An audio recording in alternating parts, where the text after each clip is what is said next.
आज के इस वीडियो में हम मानव शरीर से संबंधित टॉप 50 प्रश्नों को डिस्कस करने वाले हैं। ये आपके सभी एग्जाम्स के लिए इम्पोर्टेंट रहने वाले हैं। प्रीवियस ईयर को एनालिसिस करते हुए मानव शरीर से टॉप 50 प्रश्न पूछे जो हर बार पूछे जा रहे हैं और मोस्ट रिपीटेड प्रश्न हैं उनको हमने डिस्कस किया है। तो साइंस के जो टॉपिक है आपका मानव शरीर, इससे ये आपके 50 महत्वपूर्ण प्रश्न, बहुत इंपॉर्टेंट वीडियो रहने वाला है। लास्ट तक जरूर देखें आप लोग इसको। चलिए चलते हैं पहले प्रश्न की तरफ। तो पहला प्रश्न है हमारा, मानव शरीर का सबसे बड़ी ग्रंथि कौन सी है? तो यकृत जो होती है ये मानव शरीर की सबसे बड़ी ग्रंथि होती है। मानव शरीर की सबसे छोटी हड्डी कौन सी होती है? तो जो स्टेपीज होती है ये मानव शरीर की सबसे छोटी हड्डी होती है। मानव रक्त का पीएच मान क्या होता है? तो जो पीएच होता है यानी कि पावर ऑफ हाइड्रोजन और पोटेंज ऑफ हाइड्रोजन, तो जो इसका मानव शरीर का पीएच होता है वो कितना होता है? तो 7.4 ये जो होता है मानव शरीर का पीएच होता है। मानव शरीर में सबसे लंबी कोशिका कौन सी है? तो जो तंत्रिका कोशिका होती है ये मानव शरीर की सबसे लंबी कोशिका होती है। मानव शरीर में रक्त का शुद्धिकरण कहाँ होता है? तो किडनी में जो है मानव शरीर के रक्त का शुद्धिकरण होता है। अगला प्रश्न है, मानव शरीर में सबसे बड़ी मांसपेशी कौन सी है? तो ग्लूटियस मैक्सिमस जो है ये सबसे बड़ी मांसपेशी है। मानव शरीर की सबसे छोटी मांसपेशी कौन सी है? तो स्टेपियस जो है, स्टेपिडियस, ये आपकी सबसे छोटी मांसपेशी होती है। इसके बाद आपका आता है, मानव शरीर में अधिक मात्रा में पाया जाने वाला तत्व कौन सा है? तो जो ऑक्सीजन होता है ये आपका सबसे अधिक मात्रा में पाया जाने वाला तत्व है। अगला देखते हैं प्रश्न आपका, मानव शरीर का सबसे कठोर पदार्थ कौन सा होता है? तो जो एनेमल होता है, जो गम्स में आपका पाया जाता है एनेमल, ये सबसे कठोर पदार्थ होता है मानव शरीर का। मानव रक्त का रंग लाल किसके कारण होता है? तो ये आपका जो ब्लड का खून का जो रंग होता है लाल, ये किसके कारण होता है? तो हेमोग्लोबिन के कारण ये आपका जो रंग होता है खून का लाल होता है। अगला प्रश्न है आपका, मानव शरीर में कितने गुणसूत्र होते हैं? तो जो गुणसूत्र होते हैं वो आपके 23 गुणसूत्र होते हैं। मानव हृदय में कितने चैम्बर होते हैं? तो मानव हृदय में आपके 4 चैम्बर होते हैं। मानव रक्त का थक्का जमने में कौन सी विटामिन सहायक होती है? तो जो विटामिन के होती है उसमें ब्लड क्लॉटिंग में ये सहायक होती है विटामिन के। मानव शरीर की सबसे बड़ी धमनी कौन सी है? तो जो ओर्टा होती है यानी कि महाधमनी ओर्टा, ये आपकी सबसे बड़ी धमनी होती है। मानव शरीर में सबसे छोटी धमनी कौन सी होती है? तो कोशिकाएं जो होती है वो मानव शरीर की सबसे छोटी धमनियां होती हैं। अगला आता है आपका, मानव शरीर में रक्त को शुद्ध करने का कार्य कौन सा अंग करता है? तो जो रक्त को शुद्ध करता है ये कौन करता है? तो ये आपका किडनी करता है। अगला प्रश्न आता है, मानव शरीर में लाल रक्त कोशिकाओं का निर्माण कौन करता है? तो अस्थि मज्जा जो होता है वो मानव शरीर में जो लाल रक्त कोशिकाएं होती हैं यानी कि रेड ब्लड सेल्स होती हैं वो आपका निर्माण करती हैं। मानव शरीर में श्वसन की क्रिया का मुख्य अंग कौन सा होता है? तो फेफड़े जो होते हैं वो श्वसन क्रिया का मुख्य अंग होते हैं। मानव शरीर में पाचन की क्रिया कहाँ से शुरू होती है? मुंह से मानव शरीर में पाचन की क्रिया की शुरुआत होती है। अगला प्रश्न देखते हैं, मानव शरीर में हड्डियों को आपस में जोड़ने का कार्य कौन करता है? तो जो लिगामेंट्स होता है ये आपके हड्डियों को आपस में जोड़ने का काम करता है। मानव शरीर में मांसपेशियों को हड्डियों से जोड़ने का कार्य कौन करता है? यहाँ पे ये आपका प्रश्न जो 20 नंबर प्रश्न था, ये हड्डियों को आपस में जोड़ने का कार्य कौन करता है? तो ये आपका लिगामेंट्स है। और जो आपका 21 नंबर प्रश्न है वो मांसपेशियों को हड्डियों से जोड़ने का काम कौन करता है? तो ये आपका टिंडन होगा। मानव शरीर में रक्त का छक्का जमने की किस प्रोटीन की भूमिका होती है? तो जो फाइब्रिनोजन होता है ये रक्त का थक्का जमाने में जो प्रोटीन मदद करती है वो होती है। और विटामिन के भी मदद करता है रक्त का थक्का जमाने में। अगर आपको ब्लड क्लॉटिंग नहीं होती है, जल्दी थक्का नहीं जमता है, आपको को बहुत देर तक खून निकलता रहता है, तो आप में विटामिन के की कमी है। और जो इस प्रोटीन इससे मतलब होती है जो रक्त थक्का जमाती है प्रोटीन, वो कौन सी होती है? वो फाइब्रिनोजन होती है ये प्रोटीन। मानव शरीर में कौन सा अंग रक्तचाप को नियंत्रित करता है? तो जो किडनी होती है ये आपके रक्तचाप को नियंत्रित करती है। मानव शरीर में रक्त समूह की खोज किसने की थी? तो जो कार्ल लैंडस्टीनर थे, इन्होंने रक्त समूह की खोज की थी। मानव शरीर में यूरिया का निर्माण कहाँ से होता है? तो यकृत से जो है वो आपका यूरिया का निर्माण होता है।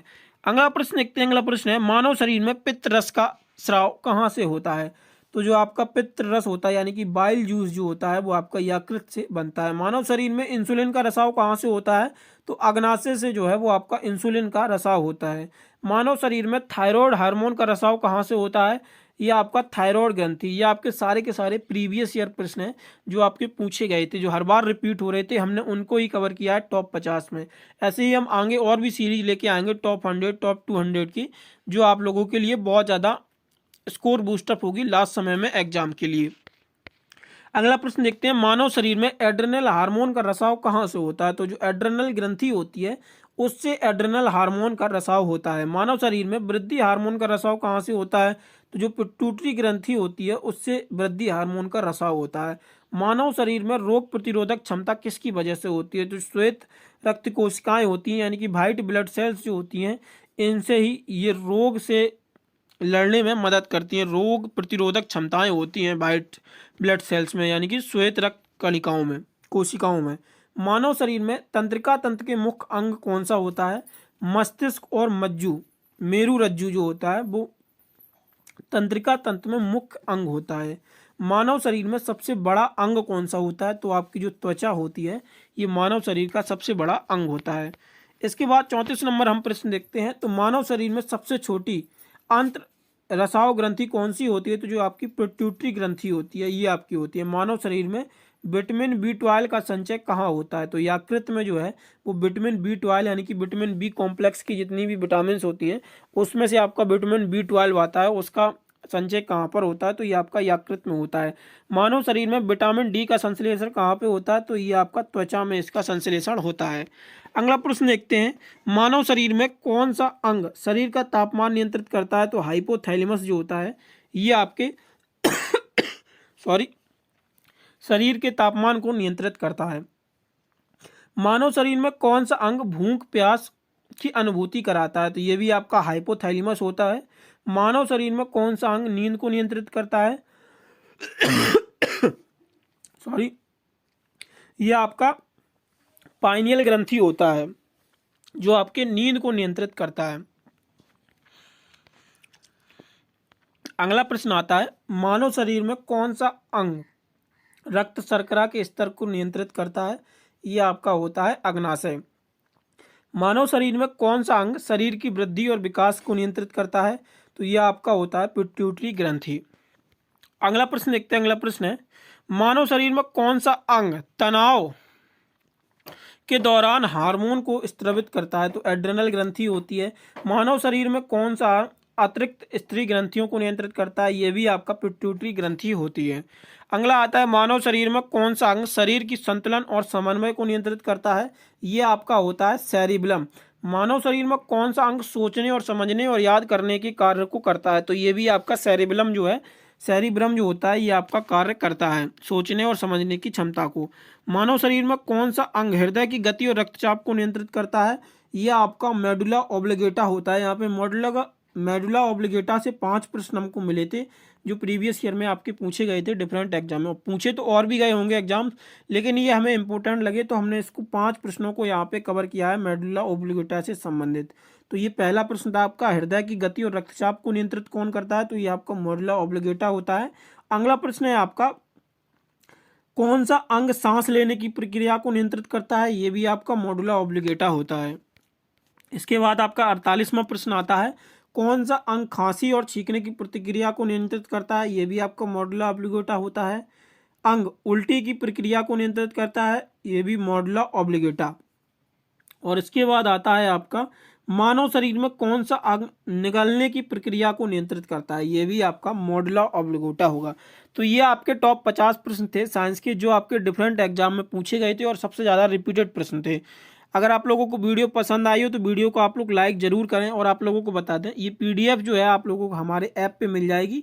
ऐप का लिंक आप लोगों को डिस्क्रिप्शन में दिया गया है और टेलीग्राम पे भी ये प्रोवाइड करा दी जाएगी, तो आप टेलीग्राम और ऐप दोनों ज्वाइन कर सकते हैं।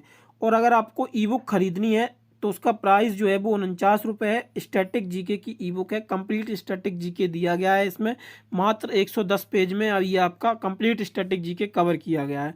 तो इस ई बुक का लिंक आप लोगों को डिस्क्रिप्शन में मिल जाएगा, वहाँ से आप लोग इसको परचेज कर सकते हैं।